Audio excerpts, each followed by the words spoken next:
Hi viewers, welcome to our channel. ప్రస్తుతం మనతో పాటు దాము బాలాజీ గారు సీనియర్ జర్నలిస్ట్ ఉన్నారు. వారితో ఒకసారి మాట్లాడదాం. సార్ నమస్కారం. సార్ హీరో అల్లు అర్జున్ గారి పైన సీఎం రేవంత్ రెడ్డి గారు కోపంగా ఉన్నట్టుగా వార్తలు అయితే వస్తున్నాయి సార్. అంటే రేవంత్ రెడ్డి గారు ఒక పార్టీ ఏర్పాటు చేశారు, దానికి అల్లు అర్జున్ గారిని కూడా ఇన్వైట్ చేశారు. కాకపోతే అల్లు అర్జున్ రాలేదు అని చెప్పేసి చెప్తున్నారు. సో దీని పట్లనే ఆయన అల్లు అర్జున్ గారి పైన కోపంగా ఉన్నట్టుగా తెలుస్తుంది. సో మరి ఏం జరుగుతుంది? అల్లు అర్జున్ గారికి మన రేవంత్ రెడ్డి గారికి మధ్య ఏమన్నా మళ్ళీ విభేదాలు వచ్చే ఛాన్సెస్ ఏమన్నా కనిపిస్తున్నాయా? అండ్ ఈ పార్టీ ఏంటి? అండ్ రేవంత్ రెడ్డి గారికి సినిమా ఇండస్ట్రీ పట్ల అంటే ఏ విధంగా ఇప్పుడు రిలేషన్షిప్ ఉన్నాయి సార్? ఈరోజు మార్నింగ్ నుంచి ఒక వార్త సెన్సేషన్ అవుతుంది, వైరల్ అవుతుంది. ఆ వార్త ఏంటంటే రేవంత్ రెడ్డికి అల్లు అర్జున్కి మధ్య మళ్ళీ విభేదాలు మొదలైనాయి అనే వార్త వైరల్ అవుతుంది. దీనికి కారణం ఏంటంటే 72వ మిస్ వరల్డ్ పోటీలు హైదరాబాద్లో జరుగుతున్నాయి. అది యుద్ధ వాతావరణం వల్ల అంత ప్రముఖంగా లేదు, కొద్దిగా సైలెంట్గా చేసుకుంటూ వెళ్తున్నారు. అయితే ఇప్పుడు యుద్ధం ఆగడం వల్ల మళ్ళీ దాన్ని సెలబ్రేట్ చేసుకుందామని నిన్న చౌమహల్లా ప్యాలెస్లో రేవంత్ రెడ్డి విందు ఇచ్చాడు. 110 మంది అమ్మాయిలు అందాల పోటీలో పాల్గొనడానికి వివిధ దేశాల నుంచి వచ్చిన అమ్మాయిలు 110 మంది ఉన్నారు. వాళ్ళతో పాటు ప్రముఖ రాజకీయ నాయకుల్ని, వ్యాపారవేత్తల్ని, సినిమా వాళ్ళని రేవంత్ రెడ్డి ఆహ్వానించినట్టుగా తెలుస్తుంది. ఈ నేపథ్యంలో అల్లు అర్జున్ కూడా రేవంత్ రెడ్డి ఆహ్వానించాడు పార్టీకని, కానీ అల్లు అర్జున్ వెళ్ళలేదు. సో మళ్ళీ రేవంత్ రెడ్డి కోపం వచ్చింది అన్న ఒక వార్త వైరల్ అవుతుంది. అయితే దీని డీటెయిల్స్ మనకు తెలియదు క్లియర్గా. బట్ అల్లు అర్జున్ ఎందుకు వెళ్ళలేదు అంటే అల్లు అర్జున్ వేరే పనిలో బిజీగా ఉన్నాడు, అందుకని వెళ్ళలేదు అనేది ఒక వార్త. అయితే అల్లు అర్జున్ బదులుగా అల్లు అరవింద్ వెళ్ళాడు, అల్లు అరవింద్, నాగార్జున వెళ్ళాడు, సురేష్ బాబు వెళ్ళాడు. ఇలాంటి వాళ్ళు కొంతమంది అయితే వెళ్ళారు. ఇంకెవరోని పిలిచారు, ఎవరెవరు వెళ్ళలేదు అనేది డీటెయిల్స్ తెలియాల్సి ఉంది. ఏదేమైనా అల్లు అరవింద్ అయితే క్లోజ్గానే ఆయనతో నవ్వుతూ మాట్లాడడం, ఆ వీడియోస్ అన్నీ కూడా బయటకు వచ్చాయి. సో నిజంగా అల్లు అర్జున్కి రేవంత్ రెడ్డి గొడవలు ఉంటే అంత క్లోజ్గా అల్లు అరవింద్తో ఆయన మాట్లాడ్డు కదా. కాబట్టి ఏంటంటే ఇక్కడ రకరకాల పుకార్లు అయితే వస్తుంటాయి. ఎందుకంటే అల్లు అర్జున్ మీద కేసు అయితే వీళ్ళు విత్డ్రా చేసుకోలేదు పోలీసులు, ఆ కేసు అయితే జరుగుతుంది. ఆ బాబును కూడా డిశ్చార్జ్ కూడా చేసేసారు. ఆ బాబు ఇంకా కంప్లీట్గా కోలుకున్న పరిస్థితి లేదు, ఎందుకంటే ఎవరిని గుర్తుపట్టే పరిస్థితి లేదు. అతన్ని రిహాబిలిటేషన్ సెంటర్కి పంపించారు, ఆ సంధ్య థియేటర్లో గాయపడిన బాబుని. సో ఈ క్రమంలో ఇప్పుడు రేవంత్ రెడ్డికి సినిమా వాళ్ళకి రిలేషన్షిప్స్ ఎలా ఉన్నాయి అనేది ఒక ఆస్పెక్ట్ అయితే, నాగార్జున మీద కూడా నెగిటివ్ ట్రోలింగ్స్ అనేవి బాగా జరుగుతుంది. అంటే ఇంత సిగ్గులేని వ్యక్తి నాగార్జున దాన్ని ఎన్కన్వెన్షన్ని దారుణంగా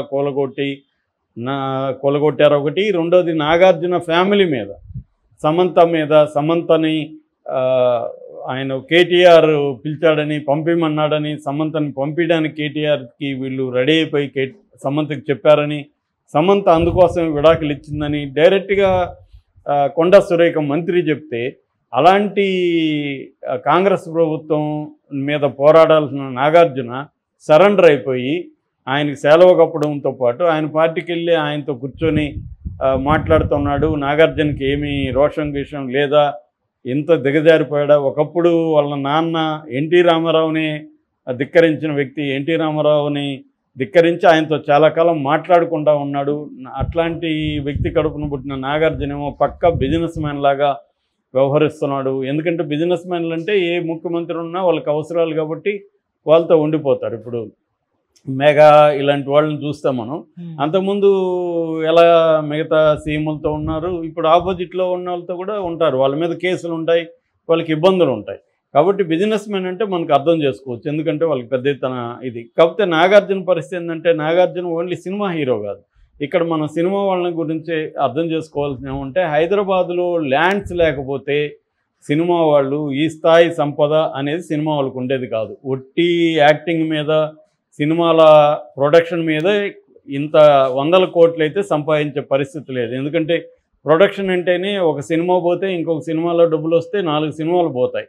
మనకి రాజేంద్ర ప్రసాద్, ఆయన ఊరు ప్రముఖ ప్రొడ్యూసరు, ఆయన రాసిన పుస్తకం చదివితే జగపతి బాబు వాళ్ళ ఫాదర్, మనకు తెలుస్తుంది ఆయన సినిమాల ప్రొడక్షన్లో ఏం సాధించాడు అనేది తెలుస్తుంది.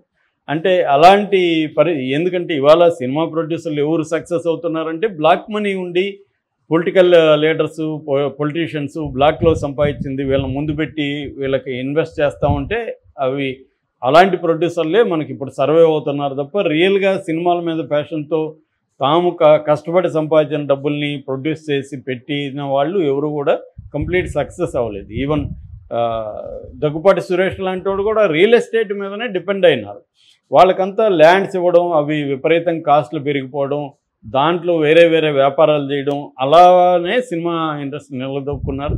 చంద్రబాబుకి సినిమా ఇండస్ట్రీ రిలేషన్షిప్ కూడా ప్రధానంగా రియల్ ఎస్టేట్ రిలేషన్షిప్. అది కమ్మ కులం ఉండొచ్చు, కమ్మ కులంతో పాటు రియల్ ఎస్టేట్. మురళీమోహన్ కానీ వీళ్ళందరూ కూడా చంద్రబాబుకు బినామీ అనే చెప్తారు. సో అలాగా చంద్రబాబు చాలా తన కమ్మ కులంలో ఉన్న వాళ్ళకందరికీ అక్కడ హైటెక్ సిటీ డెవలప్ కాకముందే హింట్ ఇచ్చేయడం వల్ల వీళ్ళు అక్కడ 100 ఎకరాలు కొనేసుకున్నారు. తర్వాత అక్కడ హైటెక్ సిటీ పెట్టారు. నాకు తెలిసిన ఒక చిత్తూరు జిల్లా కమ్మ అతను కూడా అప్పట్లోనే చెప్పాడు, నేను అక్కడ మాకు హింట్ వచ్చింది, మేము అక్కడ కొంటున్నామని. సో అలాగా చంద్రబాబు ఏంటంటే ముందుగా డెవలప్ కాకముందే వాళ్ళకి చెప్పేయడం. ఇప్పుడు అమరావతి కూడా అదే స్కామే కదా, అక్కడ ఇట్లా రాజధాని ఇక్కడ పెట్టబోతున్నాం అని చెప్పగానే తెలుగుదేశం వాళ్ళకి సంబంధించిన ల్యాండ్సే అక్కడ ప్రధానంగా ఉన్నాయి. అలాగే ఇది కూడా స్కామ్. సో అలాగా సినిమా వాళ్ళకి రియల్ ఎస్టేట్కి అవినాభావ సంబంధం ఉంది. ఇది రేవంత్ రెడ్డి క్లియర్గా తెలుసు, ఎందుకంటే అతను కూడా రియల్ ఎస్టేట్ నుంచి వచ్చిన వ్యక్తే కాబట్టి. అందుకని అతను ఏంటంటే తను సీఎం అయినాక సినిమా ఇండస్ట్రీ తనల్ని కేర్ చేయలేదన్నది రేవంత్ రెడ్డికి ఉన్న కోపం. అది నిజం కూడా, ఎందుకంటే ఆయన రేవంత్ రెడ్డి రియల్ ఎస్టేటు వీళ్ళతో బచ్చలాగా తిరుగుతూ ఉండొచ్చు. జూనియర్ ఎన్టీఆర్ వెనక ఉన్న ఫోటోలు అవన్నీ బయటికి తీస్తూ ఉంటారు అప్పుడప్పుడు. అప్పట్లో అది వాస్తవమే కావచ్చు, కానీ ఇప్పుడు పొజిషన్ ఏంటి, ఆయన ముఖ్యమంత్రి హోదాకి ఇంపార్టెన్స్ ఇచ్చి ఆయన పట్టించుకోవాలి, కానీ సినిమా ఇండస్ట్రీ పట్టించుకోలేదు. సినిమా ఇండస్ట్రీ కూడా ఏంటంటే ఒక చంద్రబాబుతో తప్ప ఇంకెవరితో కూడా ఏ సీఎంని కూడా వాళ్ళు పెద్ద కేర్ చేసింది కనబడాలి. హైదరాబాద్లో కొంత భయం ఉంటుంది కాబట్టి బీఆర్ఎస్తో క్లోజ్గా ఉన్నారు, అక్కడ జగన్ని పట్టించుకోలేదు. అందుకని జగన్ వీళ్ళకి జలకి ఇవ్వడానికి కొన్ని చర్యలు తీసుకున్నాడు. ఇక్కడ రేవంత్ రెడ్డి కూడా అంతే, రేవంత్ రెడ్డిని పట్టించుకోలేదు. గద్దర్ అవార్డులకు పిలిపించినా ఎవరు పట్టించుకోలేదు. తర్వాత మన డ్రగ్స్ విషయానికి సంబంధించి దాన్ని యాంటీ డ్రగ్ క్యాంపెయిన్లో పాల్గొనమన్నా ఎవరు పట్టించుకోలేదు. సో అట్లాగే తనని ఎక్కడ వచ్చి కలవడం కానీ పుష్పగుచ్చాలు ఇవ్వడం కానీ ఇవేమీ పెద్దగా చేయలేదు. రెండవది అల్లు అర్జున్ లాంటి వాడు పేరు మర్చిపోయాడు ఓపెన్గా, అది విపరీతంగా ప్రచారంలోకి వచ్చేసింది. సో ఇలాగా రేవంత్ రెడ్డికి ఒక హ్యూమిలియేషన్ ఫీల్ అయ్యాడు. అంటే నేను ఒక ముఖ్యమంత్రిగా ఉన్నా, నాకు అధికారం ఉంది, నన్ను వీళ్ళు హ్యూమిలియేట్ చేస్తుంటే నేనెందుకు సహించాలన్న పద్ధతిలో రేవంత్ రెడ్డి వీళ్ళకి ఒక జలకిద్దామని అది సాగ్గా తీసుకొని అల్లు అర్జున్ది అటాక్ చేశాడు. దాంతో అందరూ లైన్లోకి వచ్చారు, క్యూలోకి వచ్చారు. అది అండ్ నాగార్జున వీళ్ళిద్దరి షాక్ ట్రీట్మెంట్ రేవంత్ రెడ్డి ఇచ్చేసరికి ఇద్దరు కూడా 2 కమ్యూనిటీలకి ఇంపార్టెంట్ వాళ్ళు. నాగార్జున ఏమో కమ్మ కమ్యూనిటీకి, అల్లు అర్జున్ ఏమో కాపు కమ్యూనిటీ. నిజానికి 2 పవర్ఫుల్. ఆంధ్రప్రదేశ్లో చూస్తే కమ్మ కాపు కాంబినేషన్లోనే ప్రభుత్వం ఉంది, కమ్మ ముఖ్యమంత్రి, కాపు డిప్యూటీ సీఎం. అటువంటి ఉన్నా కూడా రేవంత్ రెడ్డి క్లియర్గా డిక్లేర్ చేశాడు. రేవంత్ రెడ్డికి లెక్క ఏంటంటే పవన్ కళ్యాణ్కి ఈ ఫ్యామిలీకి అల్లు ఫ్యామిలీకి మధ్య కూడా గొడవలు ఉండడం, మెగా ఫ్యామిలీకి అల్లు ఫ్యామిలీకి, దాంతో అల్లు అర్జున్ తరపున పవన్ కళ్యాణ్ కూడా చొరవ తీసుకోకపోవడం, చంద్రబాబు కూడా ఒక ఖండనిచ్చి సైలెంట్ అయిపోవడం, ఇవన్నీ రేవంత్ రెడ్డికి కలిసి వచ్చాయి. అలాగే రేవంత్ రెడ్డి లొంగ తీసుకోగలిగాడు సినిమా ఇండస్ట్రీని. సో ఇది అందరూ చేస్తారు, జగన్ చేశాడు, అంతకుముందు జయలలిత కూడా చేయలేదు. జయలలిత కమల్ హాసన్ ఎంత ఇబ్బంది పెట్టిందో మనం చూసాం. కమల్ హాసన్ నేను ఈ దేశం వదిలే వెళ్ళిపోతాను అనే స్థాయిలో కమల్ హాసన్ని జయలలిత కూడా ఇబ్బంది పెట్టింది. అంటే సినిమా ఇండస్ట్రీ వర్సెస్ పొలిటికల్ అనేది ఒక అవినాభావ సంబంధంలో ఉండే లింక్, ప్లస్ రియల్ ఎస్టేట్ వ్యాపారం. సో ఇవాళ సినిమా వాళ్ళందరూ ప్యూర్ సినిమా వాళ్ళు కాదు, వీళ్ళందరూ వెనక రియల్ ఎస్టేట్ వ్యవహారం ఉంది. చాలామంది సినిమా ప్రొడ్యూసర్లు రియల్ ఎస్టేట్ వాళ్ళే. రియల్ ఎస్టేట్ లేని సినిమా ఇండస్ట్రీ అనేది లేదు అసలు. సో నాగార్జున కూడా ఒక బిజినెస్ మ్యాన్, అతనిది కూడా మేజర్ బిజినెస్ అంతా కూడా రియల్ ఎస్టేట్. జగన్తో అతనికి లింకులు కానీ, అతను ఏంటంటే ముందు నుంచి కూడా నాగార్జున వాళ్ళ నాన్న కంటే కూడా తెలివైనవాడు, అతను వ్యాపారస్తుడుగానే సక్సెస్ అయ్యాడు నిజానికి హీరో కంటే కూడా. అందుకనే అతను వీళ్ళందరూ ఏంటంటే ఈ సురేష్ బాబు అయిన అంతే, సురేష్ బాబు ప్రొడ్యూసర్గా కంటే ఆయన ప్రొడ్యూసర్గా గొప్ప మెగా సినిమాలు ఏమి తీయలేదా, చిన్న చిన్న సినిమాలే తీసుకున్నాడు. ఆయన మేజర్ ప్రాజెక్టులు అంతా కూడా రియల్ ఎస్టేట్.